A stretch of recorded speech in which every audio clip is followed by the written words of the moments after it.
till the blood moon wanes.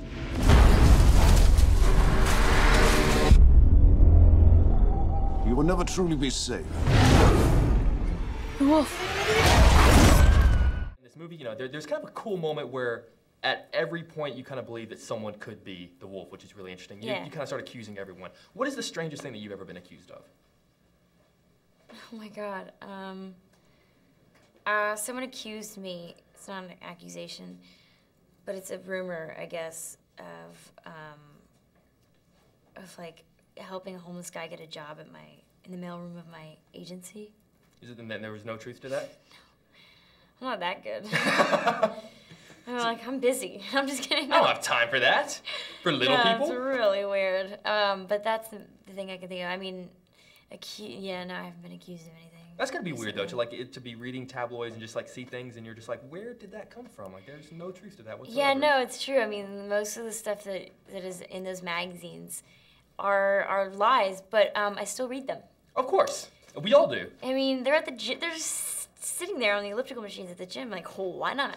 They're there. And for us, you know, we all feel like we know you guys, so we're like, oh, we're getting a little in-depth look into your lives. I don't know how many times I've been photographed going to the gym and walking my dog.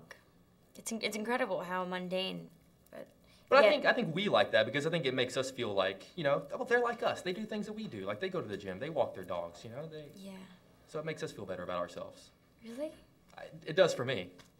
But is there that much of a difference between us? I think it's almost like that Greek goddess-like quality where we put it up put you guys up on a pedestal. And I do that with musicians. You see? I guess everybody has their, you know, heroes. It killed again. We're all in danger. Come away with me.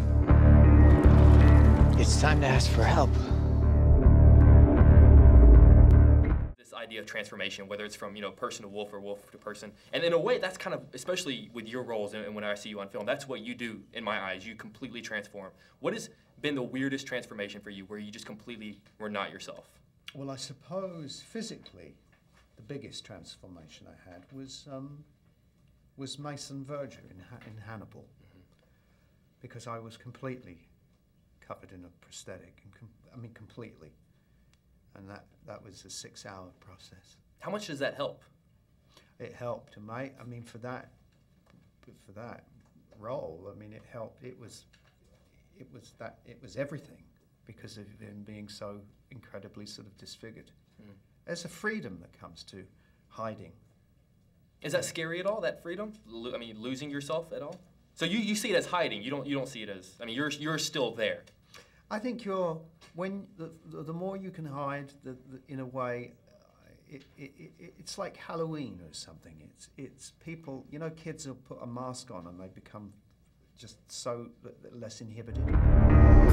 In daytime, the werewolf returns to its human form. The real killer lives here, in this village. It could be your neighbor.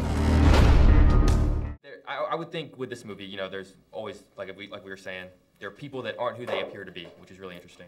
And there are aspects about people that aren't who they appear to be. As an actress, is that something that you have to worry about, people coming into your lives and they not always being who they appear to be?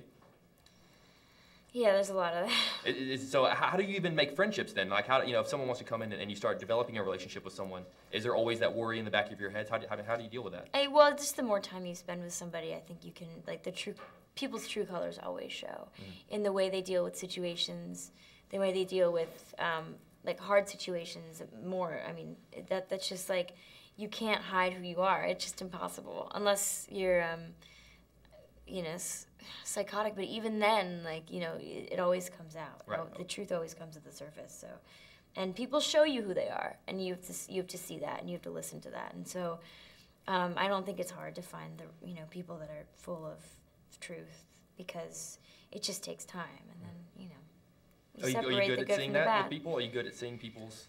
Not at first, no.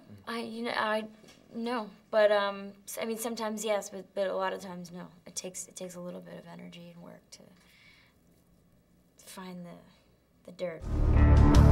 Your homes will be searched. Your secrets brought to light.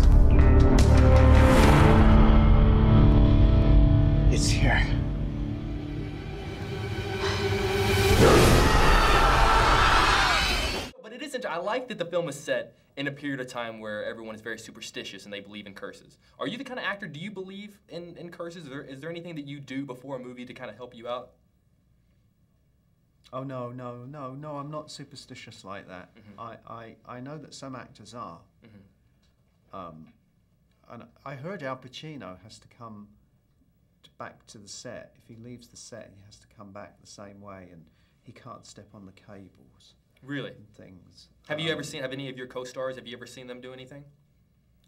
Well, there's superstition in the theatre that you have to honour because other people are superstitious. So you can't curse in a dressing room. No, you can't. It's not curse. You can't mention the Scottish play. Really? Backstage. Why is that? Because there were accidents that were in productions many years ago. So they believe that it is, because it's also about the dark arts and spirits, and so I think the people believe that it's bad luck. So if you mention Macbeth in a dressing room, you have to go out the dressing room, you have to turn around 3 times and spit and swear. Oh no, and then they let you in, you knock, and they let you in, and when you come in, you swear. How do you guys have time to do the play with all of this? I have no idea. I've never seen a beast as strong as this. If you love her, you'll let her go. We all have secrets. If I were to find myself in a love triangle, Yeah. like is presented in this movie, what is the secret to being one of the guys to win over the girl? If it's me and another guy and you, and I want to beat that guy out, and I want to win you over, what do I have to do? Honesty. Honesty, really? You gotta like be as truthful as you can possibly be without being like, kind of assertive, too assertive, too aggressive. Okay. Aggressive is what I meant to say. And I think, you know, nonchalance is just might sound like a good idea, but like if you don't, nobody wants a guy that's aloof. Okay. I don't want a guy that's aloof. Where are you going? The grandmother's. It's coming for me. Don't come near me. Do you think I'm the wolf? You shouldn't be here. You're afraid? Tell me who it is.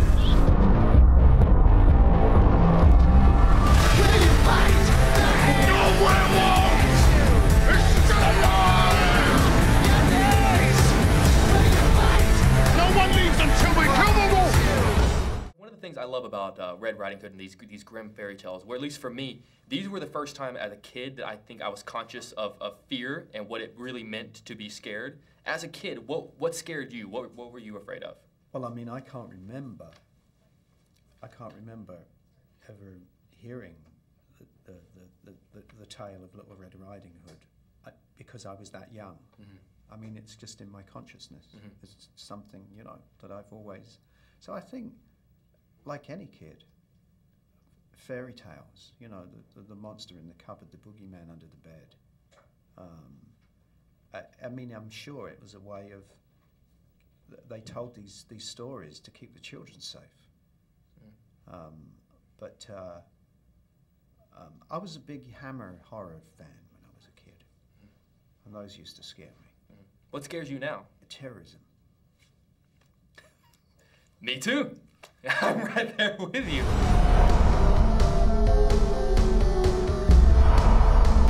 The wolf is someone in this village who wants you.